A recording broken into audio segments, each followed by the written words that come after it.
The human lab rat that laps you on a Zone 2 ride. Let's begin by stating the obvious. Tadej Pogačar is a superhuman. He's an elite experiment in human physiology, possibly created in a Slovenian volcano lab using goat DNA and carrot juice.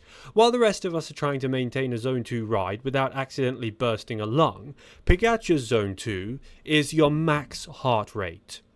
When UAE Team Emirates ran his first physiological tests, rumour has it they immediately called NASA and said, "We found something."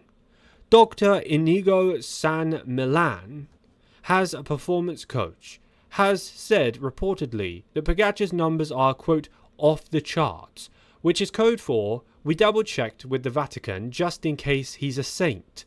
Let's talk VO2 max. In a 2020 interview with Cycling News, San Millan didn't give an exact figure, probably to prevent, mass demoralization among amateur cyclists. He noted that Pogačar's metabolic efficiency was, quote, very, very high, and that, quote, he has a unique phenotype. Translation, God accidentally clicked ultra-endurance cheat code when designing him in the womb. Speculation from various sports scientists puts Tadej's VO2 max well north of 90. For context, here are some cycling legends and their VO2 maxes.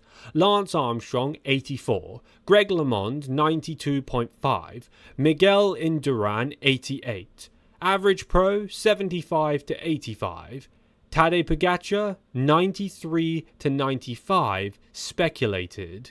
You 35 to 45 if you're lucky and sober. Sorry those semi-pros watching this. He's not on a freak in terms of maximum oxygen uptake though. His efficiency at using it is what terrifies the psychologists. As San Millan told Ruler, Pogačar is, quote, like a diesel engine that revs like a Formula 1 car. We don't know if that metaphor makes any biomechanical sense, but it's terrifying.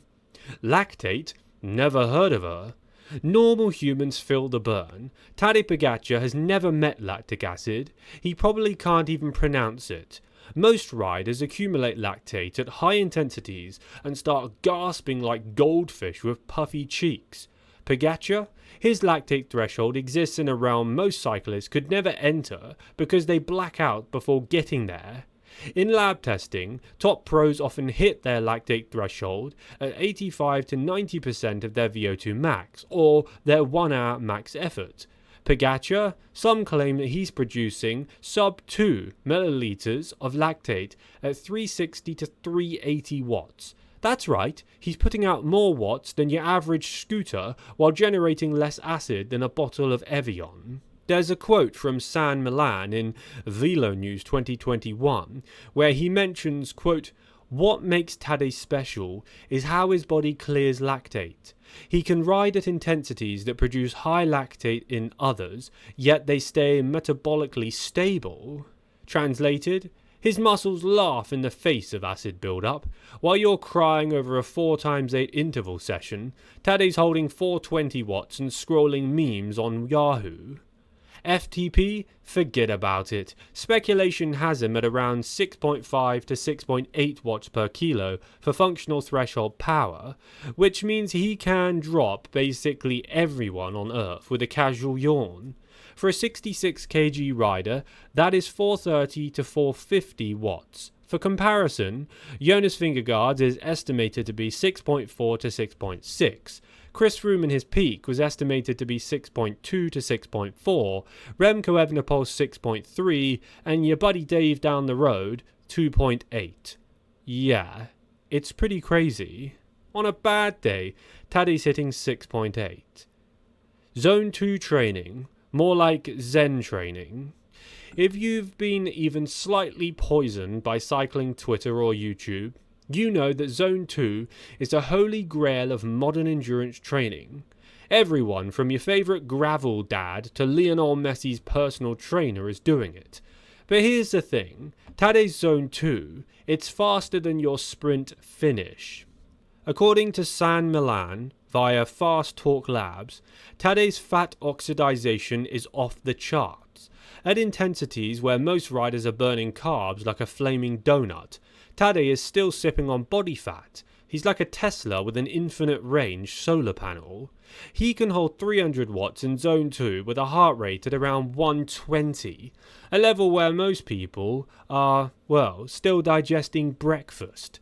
For a rider with a max heart rate of around 180 to 185, that's comical. Imagine watching someone do your FTP as a warm-up. That's Tadej. His training, famously low intensity outside of races and specific interval training days, is designed to build this exact metabolic resilience. Quote, he does a lot of riding at low intensity, then shocks the system with high intensity only when needed, San Milan told Cycling Weekly. So essentially, your average Tadej training day is an episode of Yoga with Adriana, followed by the Tour of Flanders. Let's talk about his heart rate. At the 2023 Tour de France, fans notice his heart rate monitor consistently reacting numbers you might associate with sleepwalking. He's going full gas up a category 1 and his ticker says, brisk walk maybe. Most people get these recordings and readings standing in line at the DMV. The VO2 Max Dungeon, how they actually test the aliens. Okay, so how do they test for VO2 Max, FTP, Lactic Threshold, and whether a rider is part cyborg like Tadej? Welcome to the pain room, also known as a sports psychology lab and physiology lab. This is where dreams go to die and breathing becomes a competitive sport. Step 1, strap 'em up. The rider is fitted with a gas exchange mask, a terrifying contraption that looks like Darth Vader's mouthpiece but nerdier. It measures oxygen intake and carbon dioxide output with every breath. Yes, every single one. This is paired with a chest rate monitor and usually a portable ECG. Step 2, the ramp tests. They start pedaling on a smart trainer or cycling ergometer at a very low power, 100 watts or so. Every minute or two, resistance increases by, say, 20 to 30 watts. It continues like this until the rider either falls off the bike, vomits on the technician, or gasps, "I can't feel my legs." During this ordeal, blood is drawn from the ear or finger every few minutes to test lactate in the blood. The lactate curve is plotted to determine the lactate threshold of the athlete. Usually 2 points, LT1 and LT2. Most of us hit LT2 at around 60% of our VO2 max. Tadej probably 90%. He's in a class of his own. Step 3. The VO2 max reversal. VO2 max is calculated on milliliter of oxygen used per kilogram of body weight per minute. Normal sedentary people score in the 30s. Weekend warriors hit 50 to 60. Elite endurance athletes get into the 70s or 80s. Tadej is sitting somewhere between Olympian and deity. Yep, he is in the hundreds. Here's what this looks like on paper. So, a VO2 max of a person who is a couch potato will be 25 to 35, a fit amateur cyclist 50 to 60, a national level racer 65 to 75, world tour professional 75 to 85, and then a household name like Pogačar 93 to 95. Yeah. Duration of the test. So how long does this actually take? A full test typically takes 12 to 20 minutes depending on fitness.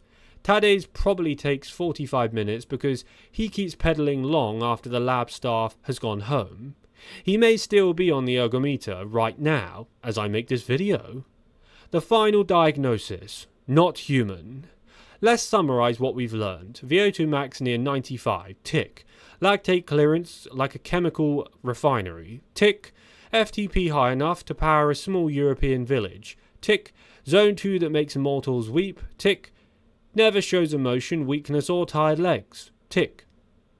You see, if a rider like this came along in the 1990s, his house would have been raided by UCI, NASA and probably the Secret Services before he crossed the finish line of his next race. But with today's knowledge of training science, individualized coaching, and the occasional carrot smoothie, we've created a perfect specimen. A rider who not only survives a 3-week Grand Tour and does so with the energy of a toddler on Red Bull. And what do his UAE team doctors say? They don't even blink anymore. He finishes a 7-hour mountain ride, checks his heart rate, still under 120, and asks if there's time for coffee and a chess match. Probably while measuring his own glycogen depletion with a self-made blood glucose monitor. It's crazy. Thanks for watching today's video. If you're new here, please subscribe to stay up to date with all of the latest cycling news, drama, and results. Leave a like on today's video to support my channel, and I'll see you guys in the next one.